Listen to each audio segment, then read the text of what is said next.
Hello and welcome to this crunchy Euros and abstracts section of our October AwSHUX previews. In this category, you'll find a bunch of games that don't have as much direct conflict and are more about efficiency and working out a bit of a puzzle. We love a good Euro here at Shut Up and Sit Down, and we're showcasing some of the ones that we're excited for at our October show. But before we go on, it's important to mention that these are previews, not reviews. We haven't played these games, we're just showing them off on behalf of the publishers. But if you're watching this between the 22nd and the 24th of October, what are you doing here? You could be watching our actual faces play these real games live at AwSHUX, our yearly online convention. But if you're determined to stick around and learn about some big dry Euro games, you've come to the right place, and we're going to start with the prettiest of them all.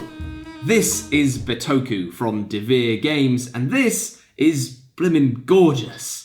The production on this thing is absurd. The board is littered with beautiful art and lovely chunky wooden pieces and these gorgeously pastel-coloured dice. I think I love every piece of art and design in this game, which is good because it's easing you into a hot bath of rules. Underneath all that lovely art is a lot of icons and symbols and it all looks a bit scary. But don't worry, I am here to slowly push you in to this sauna made of rules. Don't worry, this game is actually simpler than you might think. This preview won't act as the most robust how to play video, but it'll give you a general idea of what's going on in this game and whether it's right for you. So, in Bitoku, players are vying to gain virtue points to become the next great spirit of the forest. And the game is played over 4 rounds that are split into 4 distinct seasons. We'll have spring, the awakening of the forest, summer, the call of the guardians, autumn, the reverence, and winter, the repose of the forest. And during each of those 4 rounds and 4 seasons, players are going to be playing yokai cards from their hand onto their player board in front of them in order to unlock dice and place them on little spots on the board. Now, whilst it looks like there are a bunch of spaces to place your dice and take actions, the game is actually pretty localised to this central forest strip here and to one specific season in the game, which is summer. So we're probably going to spend a lot of time talking about that. In summer, you'll be taking the core actions of the game, taking it in turns to choose one of these 4 options until everyone's passed. Your first option is to play one of these yokai cards from your hand, popping them in their respective slots and unlocking the dice that sits next to it. Here you will also gain the bonuses listed on the yokai you just played. This card here can get me a wood or a rock. But what do you do with the dice that you just unlocked? Well, you can use it to visit many of these forest spaces in the centre of the board. Each of these forest spaces is going to give you different bonuses, which we'll go over later, but there are some important rules for placement. When you place a dice in one of these regions, its value has to be greater than or equal to the other dice in this region, so I couldn't put a 1 where this other player has already placed a 2. The dice will also determine the intensity of the action that you just took. A 2 here, for example, will let me build a building, whereas a 6 might let me build a building, take a crystal with a discount. Don't worry, we'll get to what all of these individual spaces mean later on. Placing dice in these regions will also activate any buildings that other players have built below them, where you can use your dice to gain a bonus, but the player who built the building will get a bit of bonus as well. But what's crucial to understand here is that you're constantly managing the numbers on these dice, because you're going to get them back onto your board and they're going to retain their value every round. So any increases or decreases have got to be looked at in the big picture. And knowing how to manipulate these dice values is particularly important when it comes to the third action you can take on your turn, crossing the river. Here, you'll take a dice on an existing worker placement spot and cross the river with it, placing it on the other side, but reducing its value by 1. So you'll get a nifty bonus for crossing the river, but your dice has now got a bit worse because it's going to return to your board with that value still intact. Crucially though, those 6 dice that are going to get you massive bonuses will get reduced all the way down to a 3. So is placing that 6 for a massive juicy bonus really worth it if it's going to get tanked when you take a card up here? When you cross the river, each space is going to give you the same set of options. One of them is to take another yokai card and add it into your deck, which will give you more options later on and improve on the cards that you start with. The other option is to take this Bitoku card underneath it. And these are really weird. You tack them onto the side of your player board, and then later on your little piece can move onto them and gain some bonuses. But again, we'll get into how that works later on. I promise it'll all coalesce into a big, nice game gumbo. Your last option is to pass. So on your turn, you can play a yokai to your board to unlock a dice, take the dice and place it in one of these spots to gain the bonus, or move the dice over to these Favours of the Forest and take the thing there, but you reduce it as well. So that's the basics. Let's get into the grit. Let's talk about what those spaces actually do. The building spaces work exactly as you'd think they work. You basically take an available building from the shop over here and put it in one of the regions that matches its symbol. That building now becomes a spot that other players can use later on, and you'll get a bonus if they do so. Right at the top of these, you have a little symbol that shows a kodama moving a number of spaces. These are these little chaps that you see on these spots here. At the end of the game, players are going to score points depending on how far their kodamas are along. So whenever you see that symbol, you'll want to use it to move your kodama and get some points. This next spot along has you collecting resources of various different kinds, like sake or jade or rocks or logs. And these resources are what you spend to build buildings as listed on your little player board over here.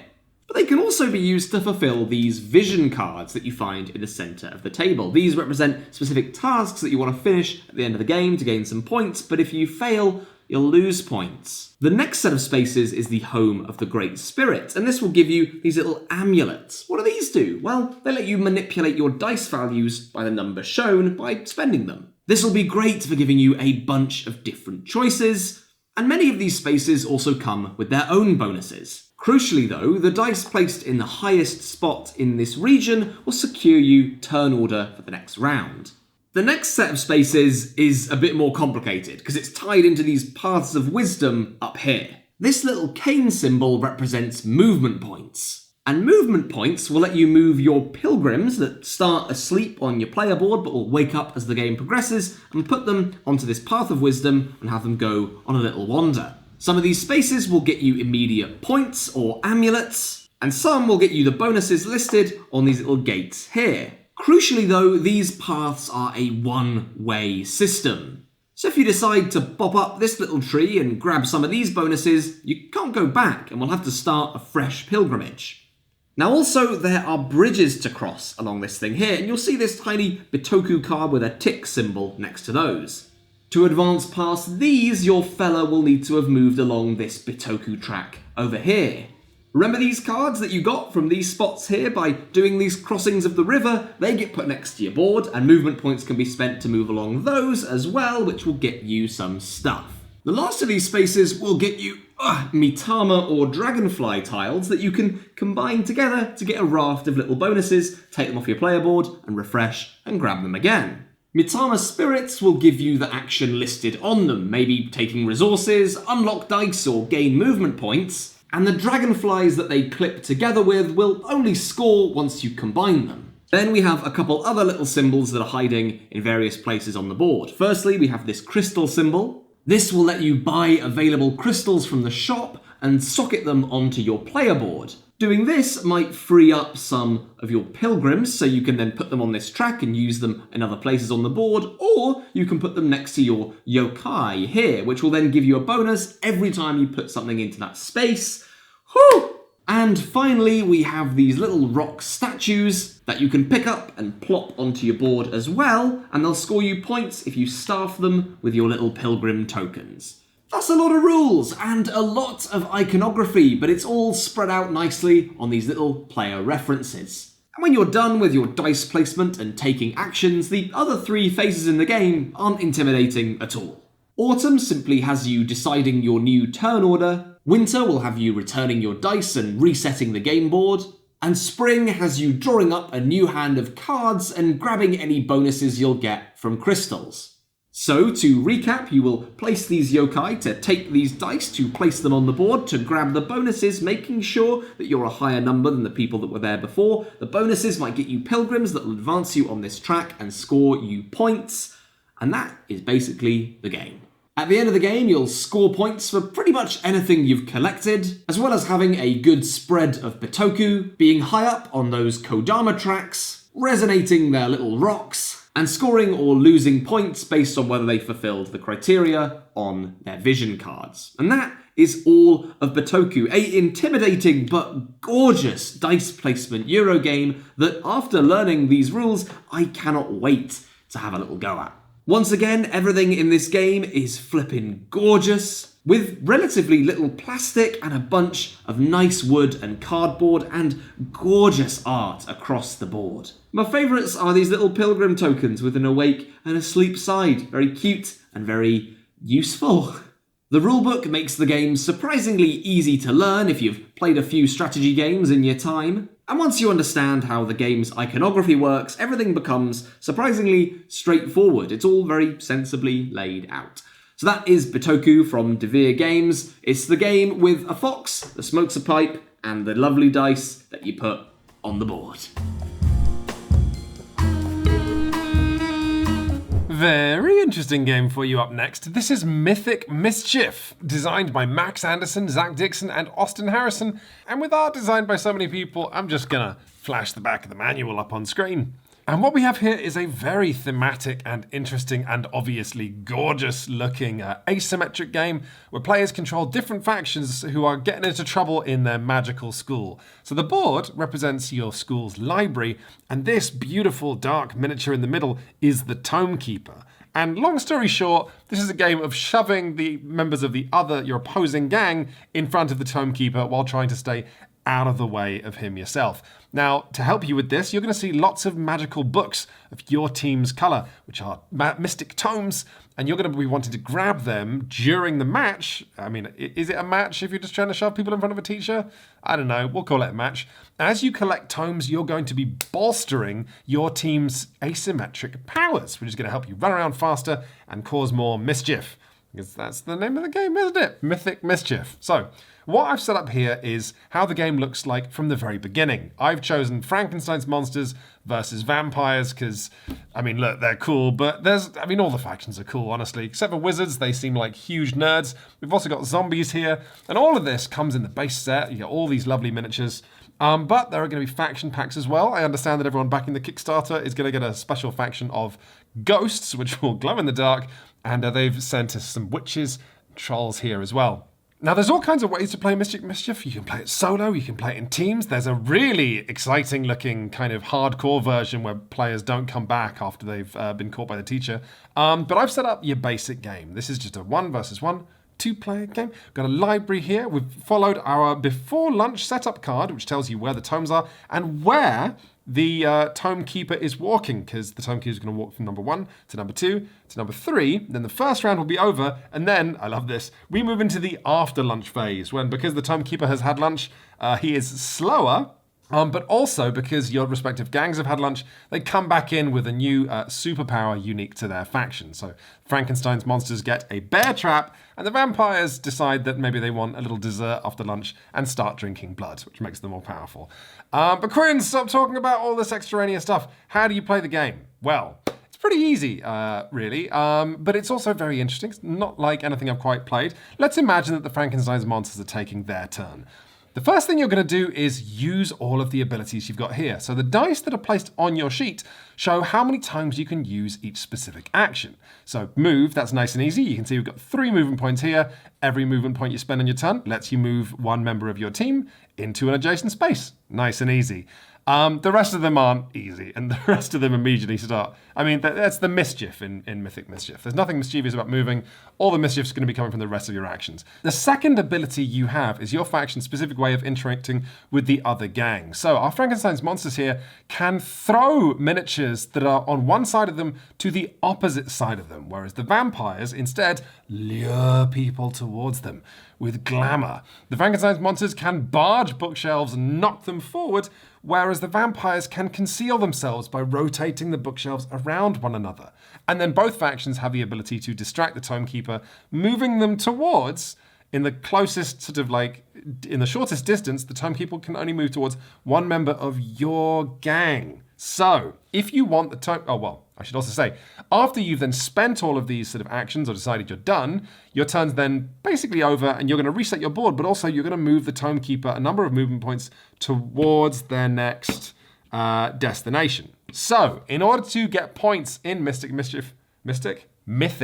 what a fool I am. In order to get points and get closer towards the 10 points you need to win the game, you have two options. Either you can have make sure the members of the other gang are between your character and the Tomekeeper, and then you can use your distract action to lure the Tomekeeper towards you. But along the way, they end up coming into contact with another member of the other team, and they clobber them or put them in magic detention or whatever. Point is, they come off the board and then they come back in that player's next turn. Or you can just grab or lure or whatever your faction does people into the path of the Tomekeeper, because when the Tomekeeper automatically moves at the end of your turn, if there happen to be members of the other gang in the Tomekeeper's path, well, that's more points for you. Now, if you're thinking this contest is starting to sound pretty thought-provoking, tricky, foxy even, you haven't heard the half of it. Let's walk through some of these details. The walls of bookshelves, those just block any kind of interaction happening whatsoever, so moving them is going to be really important. But more important than these shelves of books or piles of books are the special magic books that you'll see lying around in your team's color.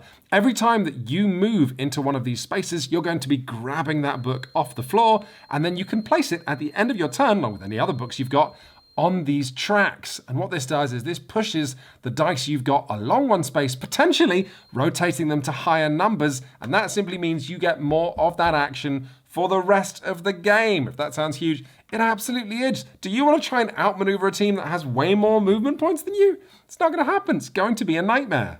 So clearly grabbing these books is important as well.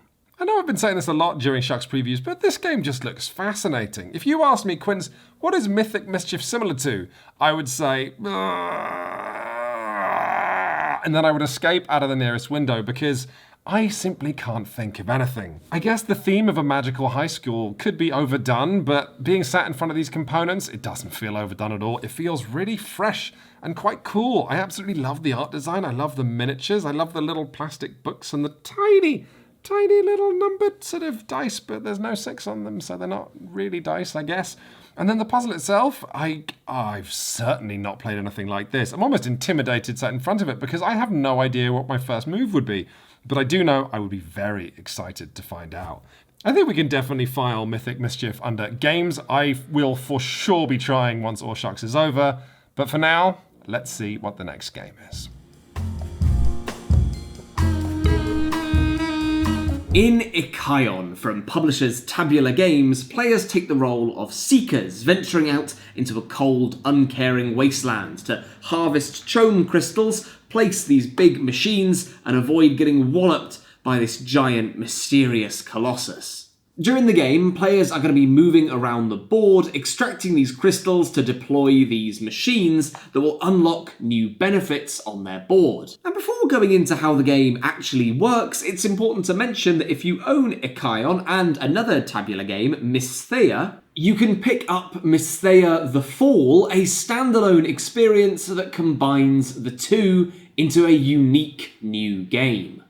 That game is a cooperative experience, but Icaion is a competitive one, where players are competing to gather as many points as possible before the game is over. Before you start playing Icaion, you'll set up this event board over here, stocking it with region and colossus cards, and then each player will take a player board, miniatures in that colour, and their own unique Seeker and Gear cards. There are plenty of these Seekers to choose from, and each one comes with its own miniature that you pop one of your little coloured bases on. From there, players will scatter these chone crystals across the board, place a Colossus in a crater, and set up a neutral player at certain player counts. With that done, you're ready to start the first year of the game, and every game of Icaion is split into 3 years. And each year will start with you adding a Colossus card to the current event deck, as well as popping a few of these weird little shards into the base of the Colossus, but we'll talk about what those do a little later on.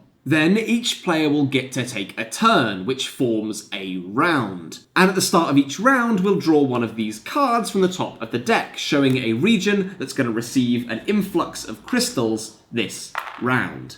Some of these spaces might also show this little parasite symbol, which means alongside any chome crystals you place, you'll also pop one of these little parasite miniatures. Sometimes though, you might reveal a Colossus card, which will have this big old fella travelling around the board, landing in these craters. Depending on where he lands, he'll place parasites and wound seekers adjacent to the crater.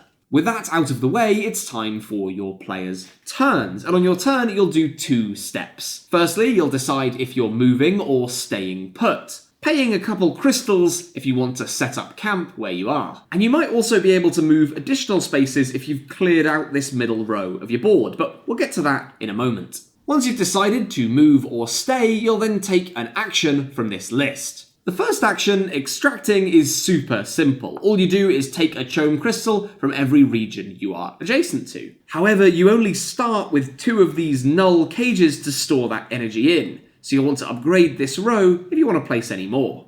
But when you extract, you'll also activate any of your machines that are in adjacent regions. Harvesters will get you more crystals, scavengers will draw you curio cards, and refiners will grab you a couple points. But how do you get those on the board? Well, the second option is to create machines. Here you'll take the leftmost machine from any row on your board, and you'll spend crystals of the colour of the region you're placing in equal to how far along that machine was. This one was 2 spaces along, so that's going to cost me 2 crystals. Whenever you deploy these machines, you'll get a couple of nifty bonuses. First off, you'll unlock new abilities in that row, with special one-time bonuses under these refiners. Crucially though, you'll also score points equal to the cost of your deployment action, multiplied by each machine of the type you just placed in adjacent regions. For example, placing this 2-cost machine in this region here would cost me 2 brown crystals and score me 2 points for the machine, multiplied by 3 for the adjacent regions for a total of 6 points. But here is the rub. A region may only hold 3 machines, and they must be different in both colour and type. So working out where to put what to get the most points, but also where's even possible for you to go, is going to be pretty crucial. Your third possible action is to eradicate parasites, paying grey chome to remove parasites from regions adjacent to your seeker. And as you improve your eradication action at the top, you'll have more opportunities to do more damage, to remove more parasites, and doing so is going to net you a nice little VP bonus at the end of the round. Next up, you can investigate the Colossus. If you're standing next to a crater where the Colossus is, you can pull out one of its little primal shards and reveal its value. You can spend 1 pink crystal per level of shard, which will score you that many points. Then taking the shard and placing it on this slot on your player board. And finally, we have the 2 actions relating to these apparatus tiles in the centre. If you are adjacent to the city, you can take any one of these apparatus tiles and pop it next to your player board. And then, if you bring it all the way over to one of these craters, you can install it for some endgame points. Each of these apparatuses will score points in a different way, linked to a certain activity you might be doing during the game. For example, these green apparatuses will give you points at the end of the game based on how many of the matching sword symbols you have unlocked. At the end of the year, players will score points based on how many parasites they eradicated, and at the end of the game, you'll score points for everything. Points for leftover chome, points for primal shards that you've collected from the Colossus, and any points for apparatuses you've installed during the game. So that is roughly what everyone's going to be doing during a game of Icaion, but each player has their own seeker and unique gear that's going to give a little twist to their strategy.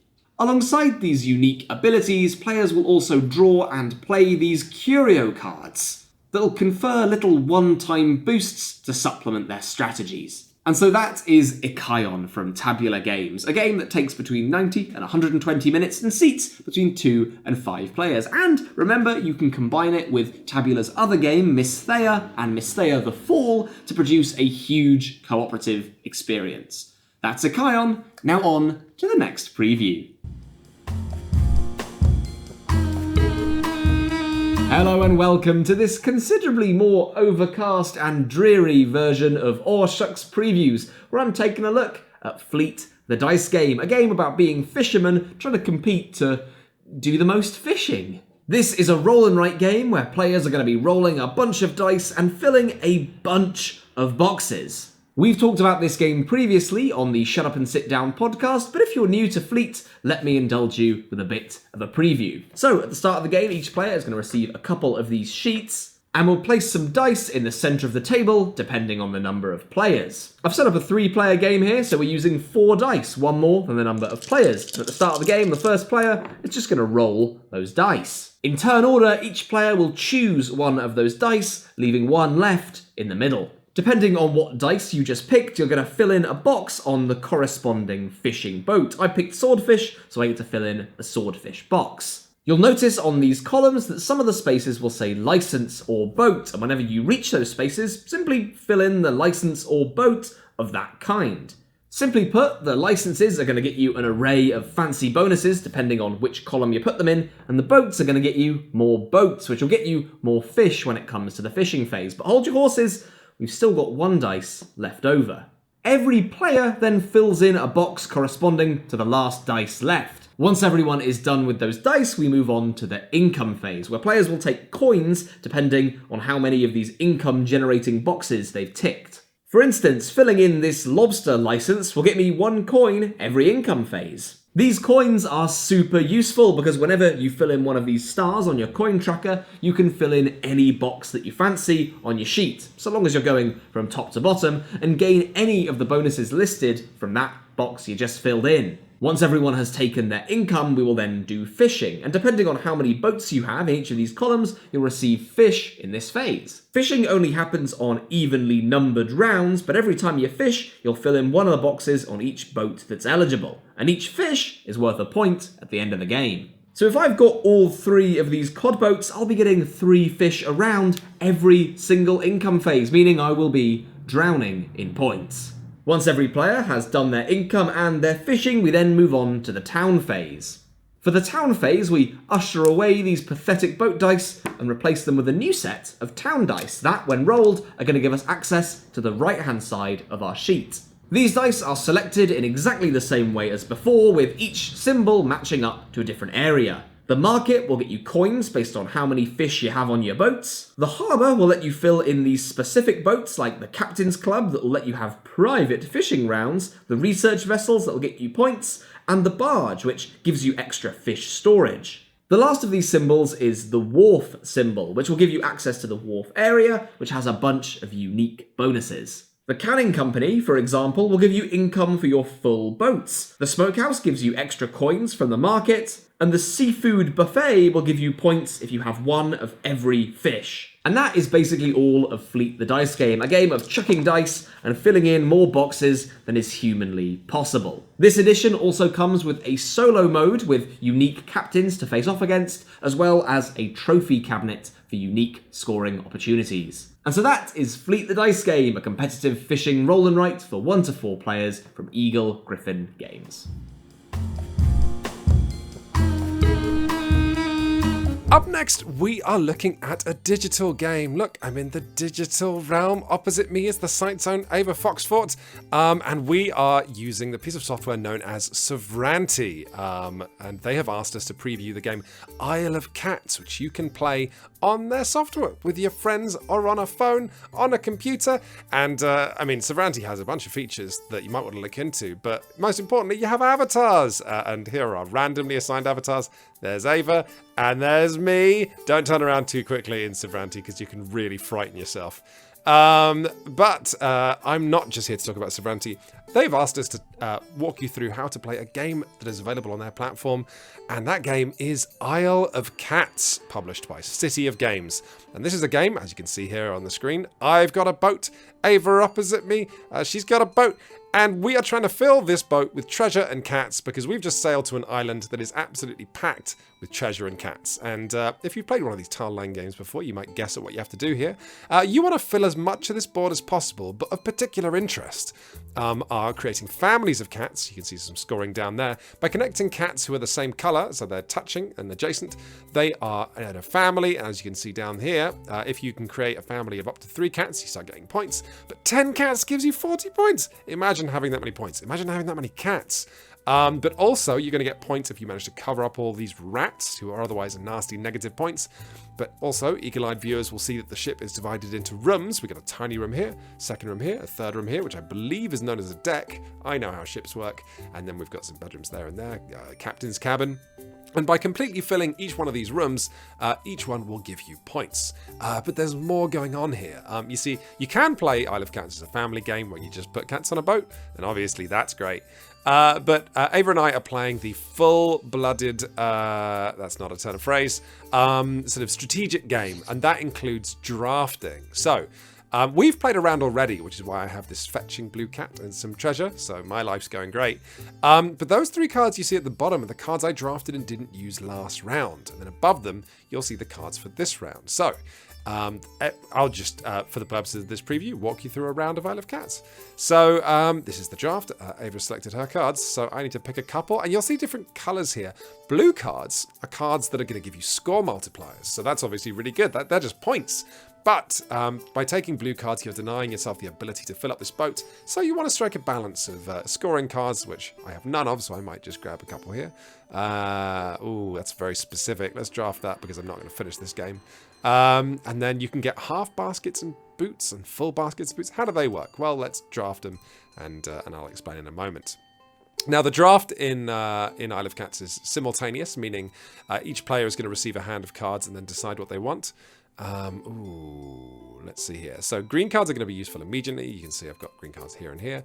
Blue cards are score multipliers. Purple cards are special events, like when you next rescue 1 cat, which means placing on your boat, you may rescue 2 cats instead. That sounds great. I shouldn't be telling Ava what I'm doing, but, you know, it's not a real game. It's only a demonstration. Let's take both purple cards. I'm just doing this now because I like the color purple. And you can see the cards that I've drafted here are slightly sunken, whereas the cards I can choose from are a little bit raised. That's nice.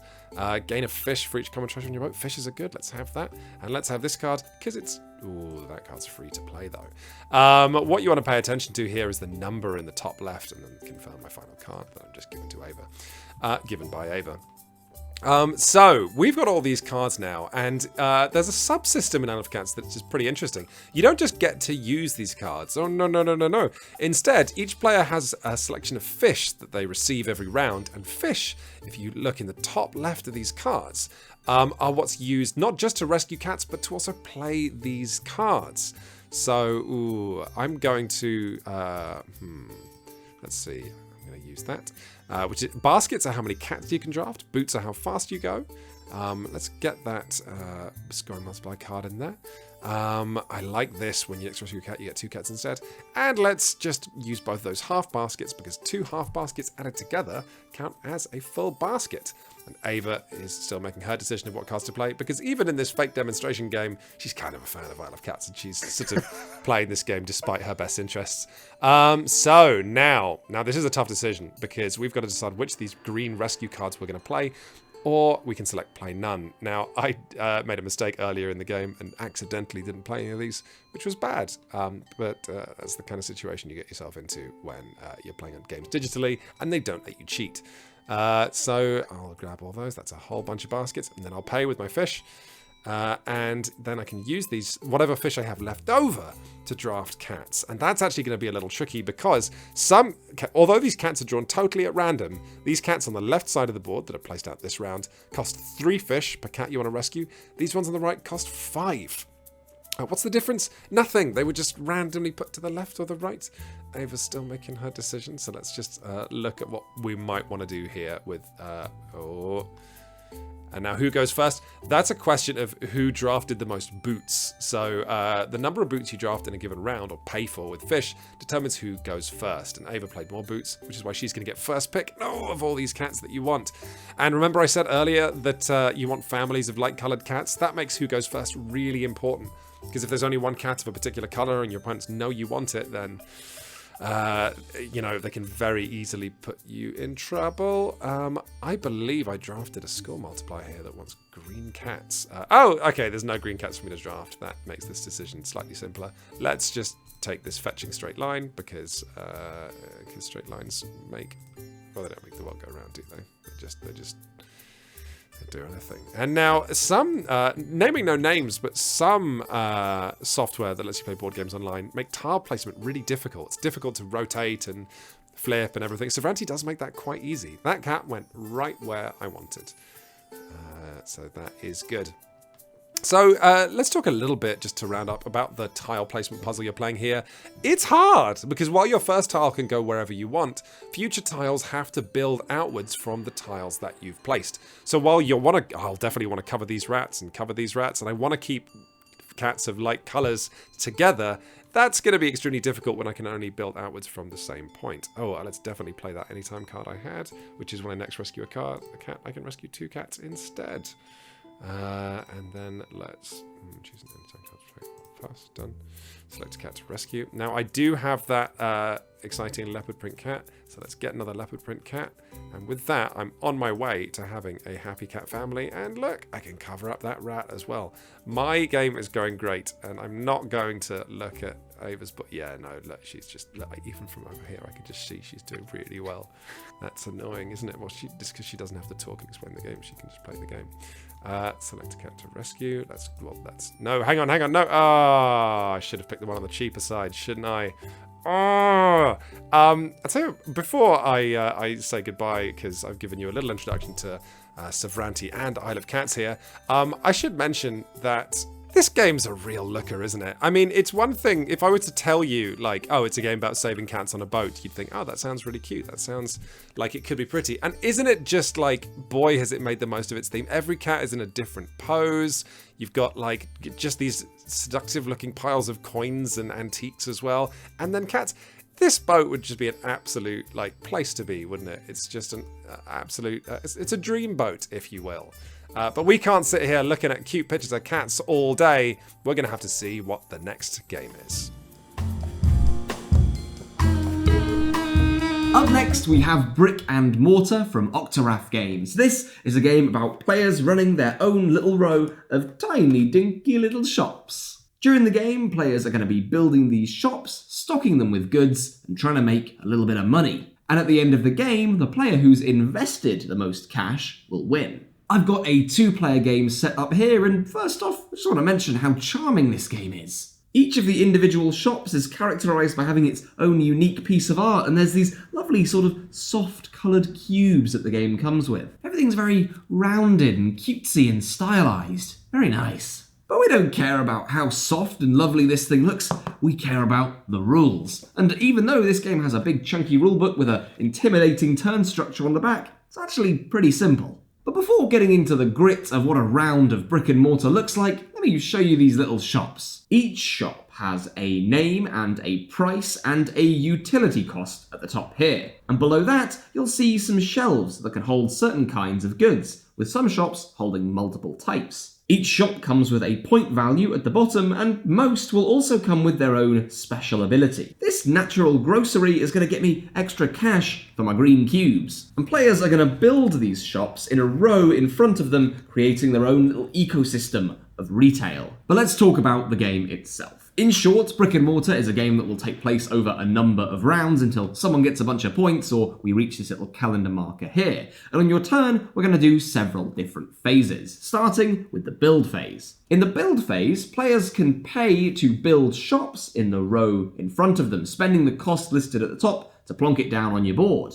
So I might build that natural grocery I was talking about earlier, but I also might want to build one of the available shops in this row here. And this is where players will bid to see who gets the shop. Any player can make a bid starting at the cost shown at the top here, and then everyone who hasn't bought a shop has an opportunity to make a bid to claim it for themselves. Shops that are bought are then placed on your board, and this is also when you can close shops to maybe cash in, because some shops have special effects when you close them, or you might just want to rearrange your row. We'll then move on to the advertising phase, where players will simultaneously take 2 of the market cards from their hands and secretly play them behind their screens. These cards can be played face down as demand cards or face up as supply cards. And let's talk about playing them face up as supply cards first. Essentially, we take all the cards that are played of supply and we add that much stuff into the market. For example, this card will give us 2 food in the market and 3 electronics, and they go in their little logistics centers down here.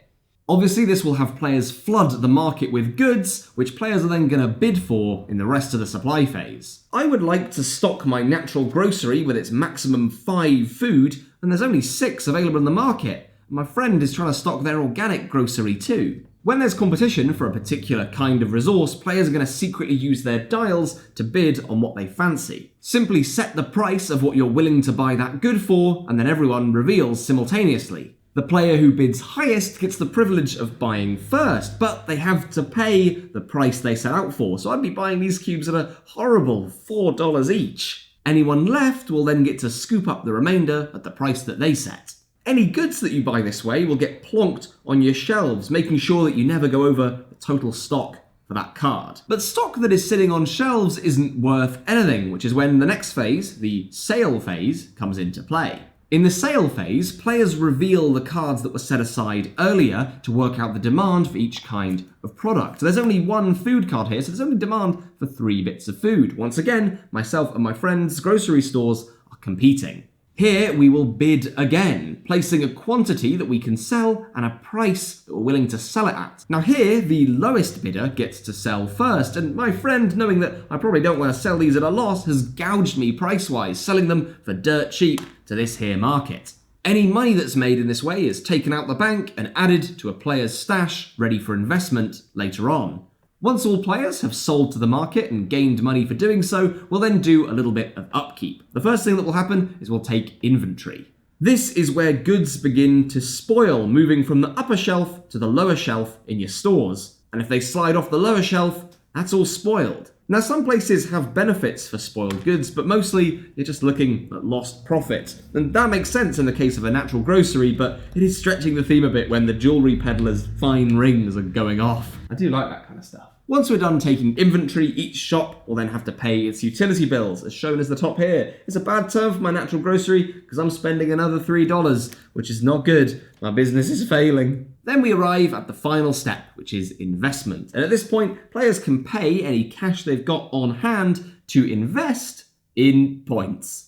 The exchange rate is shown along the side here, and it gets more and more expensive to buy more and more points, so a good strategy is to buy little and often. But it represents an interesting choice, because sure, you're banking points, but my goodness, you might need that money in case your shops go under, and you don't want to go into debt. These debt tokens will cover the costs of things you might need, but they'll lose your points at the end of the game, so should be used sparingly. Once those phases are done, we slide this marker back up to here, and a new round begins. And the game ends whenever a player reaches this investment marker here, or if we get to October in this 3-player game. I've just realised that I haven't really set it out as a 3-player game, so that's kind of a lie. An important wrinkle when it comes to points here is that they also determine the turn order, with the player who's highest in points going first. So sometimes it might be strategic to sell your points for $3 a pop just to get earlier in the turn order, or maybe you want to buy an extra few to secure your place at the front of the line. So succeeding in brick and mortar takes a little bit of savvy market manipulation combined with buying the right stores at the right time. There's a bunch that I haven't got into here, like how this deck is stacked with all different kinds of shops that will sometimes give adjacent shops bonuses, or sometimes there are ones in here that will just offer you an opportunity to sell to yourself for a bunch of money. There are some that just hold things to keep them for future use. There's a bunch of options in this deck.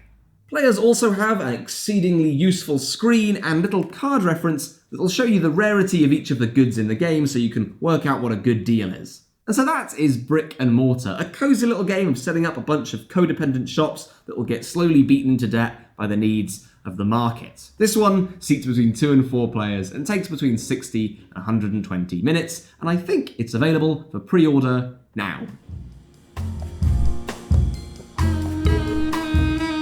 Up next, we have a prototype of Termite Towers, and this might surprise you, but this is not the finished box art. And this is a game designed by one Mike Nudd.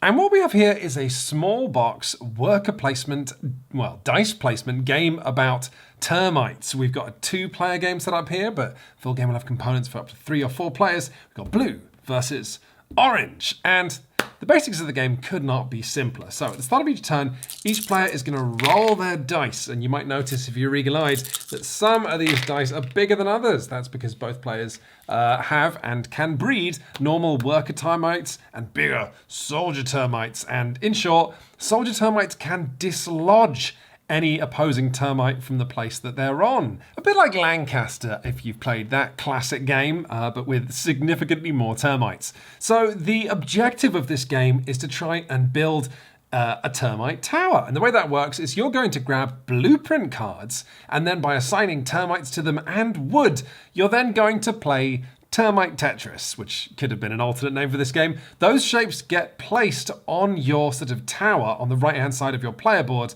And the shape itself is worth a number of victory points, and also each game is going to have a couple of special victory point criteria. But it's by completing rows in the Tetris style that you're going to unlock a variety of bonuses, including the all-important having additional rooms. But then there's also extra termites you can get. There's extra cards, there's eggs. I can tell you're excited. So let me give you a quick overview of what all of these action spaces are. So over here, if you go to this space, you can then grab a blueprint card and hold it in your hand that you'll be able to fulfill later. If you go, let's talk about the egg space first. If you go to the egg space here, you can grab an egg and you can put it in one of the 3 rooms you have available at the start of the game. By assigning pairs of dice to this second space here, you can have them tend the egg. And by tending an egg with 2 workers, you're going to get an extra dice next turn. But by using 3 workers, you're going to birth an enormous soldier dice. But ultimately, if you want to build your termite tower, if you want to stay focused on the goal of getting points rather than spinning up your engine, you're going to need wood. And so the way that wood works is it's kind of an auction. You place dice on the particular cards that we have here, but it's only the player who placed the most dice on each card that's going to get to claim 2 coloured wood from it. If you're the player with the second most dice, you only get 1 wood and everyone else gets nothing. But eventually, the wood on these cards is going to be entirely gobbled up. And that's why by spending dice over to the right in the excavation side, you can dig little tunnels that will get you access to different wood. Look, I uncovered 3 more black wood. And if you manage to get wood of all the same colour in one room of your termite hive, and then, just like the egg mechanic, by going to this worker placement space, you can assign dice to tend to that wood. And if you've got dice tending to 4 wood that all matches and you have a blueprint card, you can execute that blueprint card, you can slap it down, and that shape is going to drop in that aforementioned Tetris-y style into your termite tower. And finally, what termite game is going to be complete without the biggest, grossest termite of them all? The Termite Queen. The final worker placement space you got here. By sending dice to that, you're going to get an unexpected surprise of a Termite Queen card, and the Queen somehow, perhaps through her political connections, is going to let you do something game-breaking and cool. Nice little benefit for you there. I think this is cute. I think this is a fun idea. I think it's a fun theme, and I'd be excited to play the finished thing. But let's see what the next game is.